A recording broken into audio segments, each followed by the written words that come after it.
জন্য আমাদের জন্য উপস্থিত নেতৃবৃন্দ এবং আমার প্রিয় শ্রমিক কর্মচারী ভাই বোনেরা, আপনারা জানেন আজ থেকে ৪৪ বছর আগে আমাদের প্রিয় নেত্রী, আমাদের প্রিয় ঠিকানা, মানবতার মা জননী জননেত্রী শেখ হাসিনা বাংলাদেশে পদার্পণ করেছে। আপনারা সেদিন ছিল রবিবার বিকেল বেলা, যখন আজকে যে হযরত শাহজালাল বিমানবন্দর ছিল, তখন হযরত শাহজালাল বিমানবন্দর উদ্বোধন হয় নাই, চালু হয় নাই। তখন তেজগাঁও বিমানবন্দর ছিল কর্মীগুলা, সেখানে তিনি আপনার বিমান থেকে অবতরণ করার আগে পুরা বিমানবন্দরে লাখ লাখ মানুষ যে তাকে সম্বর্ধনা দিয়েছে এবং বিমানের সিঁড়ি না দেওয়ার আগে ট্রাক দিয়ে হাজির হয়েছে। সেই ট্রাকে আমাদের মাননীয় নেত্রী তিনি কিন্তু সেই ট্রাকে উঠে তারপরে লাখ শ্রমিকের মাঝে, জনতার মাঝে তিনি ট্রাকে দাঁড়িয়ে কন্দনরত অবস্থায় তিনি কিন্তু বারবার দুঃখ ছিলেন। তার সব আছে, সব রেখে গিয়েছেন, কিন্তু তার পিতা নাই, মাতা নাই, ভাই নাই, তার কোন আত্মীয় স্বজন নাই। তিনি একা শুধু কর্মী আর কর্মী, আর লাখ লাখ কর্মী সেদিনকে করেছে, তাকে সম্বর্ধনা দিয়েছে। সেদিনকে প্রকৃতি ছিল অত্যন্ত বলি। ৬৫ মাইল থেকে ঢাকায় আপনার ঘর ছিল গুঁড়ো গুঁড়ো বৃষ্টি। আপনার যে সংসদ ভবন, সেই সংসদ ভবনের কাছে আপনার মঞ্চ করেছিল। সেই মঞ্চে করে সেখানে তিনি দাঁড়িয়ে শুধু বক্তব্য দিয়েছেন। আজকে বঙ্গবন্ধুর কন্যা জননেত্রী শেখ হাসিনা তিনি বাংলাদেশে এসেছেন বলে, পদার্পণ করেছেন বলে আজকে বাংলাদেশ এই জায়গায় এসেছে। আজকে শেখ হাসিনা বাংলাদেশে এসে কখনো বাউলের বেশে, কখনো জানুদের বেশে, টেকনাফ থেকে তেতুলিয়া, রূপসা দিয়ে উতুলিয়া, সুন্দরবন থেকে বান্দরবন তিনি কিন্তু হাঁটি হাঁটি পা পা করে বিধ্বস্ত আউটলিংকে আবার পুনর্গঠন করেছে। তার জীবনে মৃত্যুর হুঙ্কার এসেছে। তার জীবনে তার পৈতৃক বাড়ি জিয়াউর রহমান, প্রখ্যাত জিয়াউর রহমান তার পৈতৃক বাড়িতে ঢুকতে দেয় নাই, তালা মেরে রেখেছিল, সিল মেরে রেখেছিল। বাপের পৈতৃক বাড়িতে এসে ঢুকতে পারে নাই। এমনি একটি পরিবেশের মধ্যে দিয়ে হাঁটি হাঁটি পা পা করে আজকে বাংলাদেশের সর্ববৃহৎ সংগঠন বাংলাদেশ আওয়ামী লীগের দায়িত্ব পালন করে তিনি আজকে রাষ্ট্রীয় ক্ষমতায় 14 বছর 15 বছর অতিক্রম করলো। আজকে বঙ্গবন্ধুর কন্যা আজকে বাংলাদেশের প্রধানমন্ত্রী হয়েছে। জনগণের ম্যান্ডেট দিয়ে তিনি প্রধানমন্ত্রী হয়েছেন এবং জনগণের ভোটে আওয়ামী লীগ রাখা রাস্তা দিয়ে রাষ্ট্রীয় ক্ষমতায় আসে নাই। আওয়ামী লীগ জনগণের ম্যান্ডেট দিয়ে, জনগণের স্বতঃস্ফূর্ত ভালোবাসা নিয়ে, জনগণের ভোটে তিনি কিন্তু বাংলাদেশের প্রধানমন্ত্রী হয়েছেন, 4বার প্রধানমন্ত্রী হয়েছেন। আজকে সেই বঙ্গবন্ধুর কন্যা আজকে তিনি এসেছেন বলেই আজকে আপনারা যারা আছেন, যারা আওয়ামী লীগ করতেন, আপনারা ছিলেন দুগ্ন, আপনারা ছিলেন ঘাটতি দেখাত, গায়ে কোনো মাংস ছিল না। জিয়াউর রহমানের টর্চারে, জিয়াউর রহমানের হত্যা গুমের কারণে সেদিনকে আওয়ামী লীগের অনেক নেতা কর্মী জীবন দিয়েছে। এই নেত্রী আসার পরে আমরা সংগঠিত হয়ে ঘুরে দাঁড়িয়ে বিএনপিকে মোকাবেলা করে জনগণের ভোটে সমস্ত ষড়যন্ত্র চক্রান্ত পদদলিত করে হিমালয়ের মতো অটল থেকে তিনি কিন্তু এখন রাষ্ট্রীয় সিংহাসনে আছেন, রাষ্ট্রীয় মস্তদে আছেন। আজকে বাংলাদেশ স্মার্ট বাংলাদেশ থেকে আজকে আপনার ডিজিটাল বাংলাদেশ থেকে আজকে স্মার্ট বাংলাদেশ হয়েছে। আজকে বঙ্গবন্ধুর কন্যা হয়ে এসেছেন বলে আজকে বাংলাদেশ পৃথিবীর একটি উদীয়মান টাইগার, অর্থাৎ প্রবৃদ্ধির টাইগার হিসাবে বাংলাদেশের স্বীকৃতি সারা বিশ্বের কাছে আজকে জনপ্রিয় হয়েছে। এবং জনপ্রিয় শুধু নয়, আজকে বঙ্গবন্ধুর কন্যা তিনি বাংলাদেশের সারা বিশ্বে আপনার নেতা হিসাবে আজকে স্বীকৃতি অর্জন করেছেন।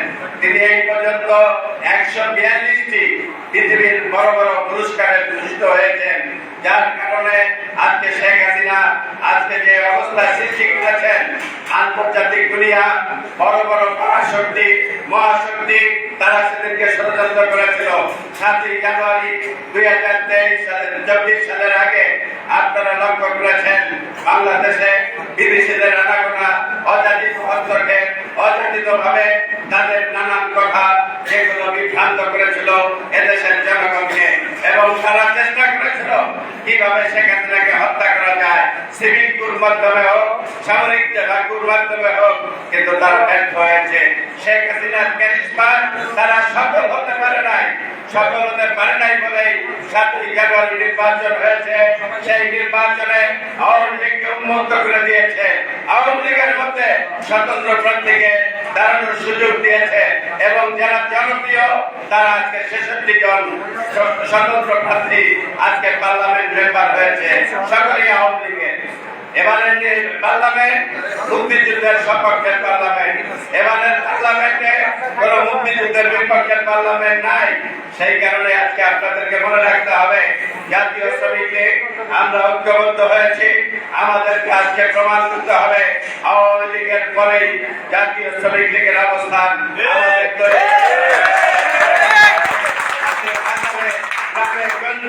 জাতীয় শ্রমিক লীগের পতাকা ঝান্ডা পথ করে উড়িয়ে দিতে হবে। আমাদের মধ্যে কিছু অসামঞ্জস্যপূর্ণ আছে, কিছু জায়গায় দ্বিধা বিভক্তি আছে। সেই দ্বিধা বিভক্তি আমরা অচিরে বসে আমরা সেগুলো সুস্থ সমাধান দেওয়ার চেষ্টা করব। যে যারা জনপ্রিয়, যারা জননন্দিত, যারা গ্রহণযোগ্য ব্যক্তিত্ব আছেন তারাই আগামী দিনে জেলায় বলেন যেখানে দ্বিধা বিভক্তি আছে এবং যেখানে আপনার মহানগর বলেন সেখানে আমরা সেভাবে সমন্বয় সাধন করার চেষ্টা করবো।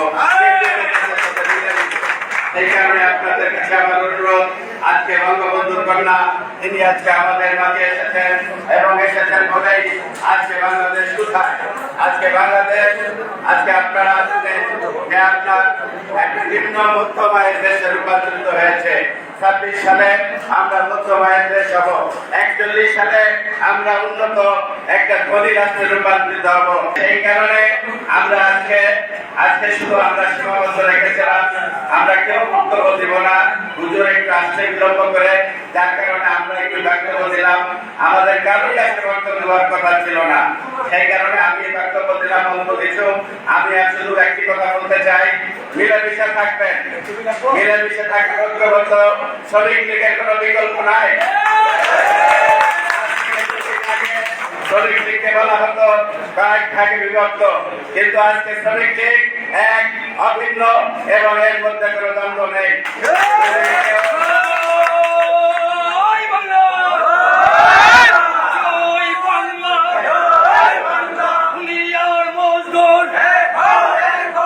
আমি আর আমার বক্তব্য বাড়াতে চাই না, শুধু আপনারা ভালো থাকবেন, সুস্থ থাকবেন। এই প্রতিষ্ঠান আমরা থাকবো না। এই প্রতিষ্ঠানে আগে যারা প্রেসিডেন্ট সেক্রেটারি ছিল তারা কিন্তু অনেকেই নেই, কেউ এই দুনিয়া থেকে চিরদিনের জন্য বিদায় দিয়ে গিয়েছেন, অনেকে জীবিত আছেন। আমার তো এখানে আমাদের এটা পার্মানেন্ট পোস্ট না, এই পোস্ট আগামী সম্মেলনের মধ্যে দিয়ে পরিবর্তন হতে পারে, নেত্রী চাইলে আবার বহালও রাখতে পারে, সেটা ব্যাপার। সেই কারণে আপনারা সকলে ঐক্যবদ্ধ থাকবেন। শ্রমিক লীগের ঐতিহ্য, আন্দোলন, সংগ্রাম, ইতিহাস এটাকে অক্ষুণ্ণ রাখতে হবে এবং শ্রমিক লীগ থেকে আজকে মানুষের কাছে পেও না করে আজকে প্রমাণ করতে হবে শ্রমিক লীগের মধ্যে কোনো দ্বিধাদ্বন্দ্ব নেই। কোন নেতার বিরুদ্ধে বিসর্জন করতে পারবেন না, যত তৃণমূল পর্যায়ের নেতাই হোক, যত উপরের নেতাই হোক, যদি এরকম কোনো কিছু আসে সেই ব্যাপারে কিন্তু জাতীয় শ্রমিক লীগ সিদ্ধান্ত নিতে বিন্দু মাত্র কুণ্ঠাবোধ করবে না। আমি আমার বক্তব্য বাড়াতে চাই না। আপনারা ভালো থাকেন, সুস্থ থাকেন, ফিরে আসুন সুস্থ ফিরে। আগামী দিনে আপনাদের সাথে চলার পথে বাংলাদেশের ষড়যন্ত্রের বিরুদ্ধে, চক্রান্তের বিরুদ্ধে আমরা জাতীয় শ্রমিক লীগ শেখ হাসিনার ভ্যানগার্ড হিসাবে রাজপথে থাকবো, আছি, ছিলাম, থাকবো ইনশাআল্লাহ। বাংলাদেশ চিরজীবী হোক। তবে একটা কথা মনে রাখবেন, নেত্রীর জন্য সবাই দোয়া করবেন। আল্লাহ যেন তাকে হাত-দারাজ করে, তাকে সুস্থ রাখে। সে যদি সুস্থ থাকে এবং এই 5 বছর এই টার্মের পর যদি সে ভালো সরকার চালাতে পারে, আপনারা আজকে লক্ষ্য করেছেন, আপনারা এসেছেন জাতীয় শ্রমিক লীগের পক্ষ থেকে, মহানগরের পক্ষ থেকে আপনাদেরকে আমি প্রাণ ঢালা অভিনন্দন জানাই, শুভেচ্ছা জানাই। আপনারা সকলে ভালো থাকবেন। খোদা হাফেজ। على القوم الكافرين ربهما كما ربياني صغيرا ربهما كما ربياني صغيرا وصلى الله تعالى على خير خلقه محمد وعلى اله واصحابه اجمعين وجعل اخر كلمتنا من الموت لا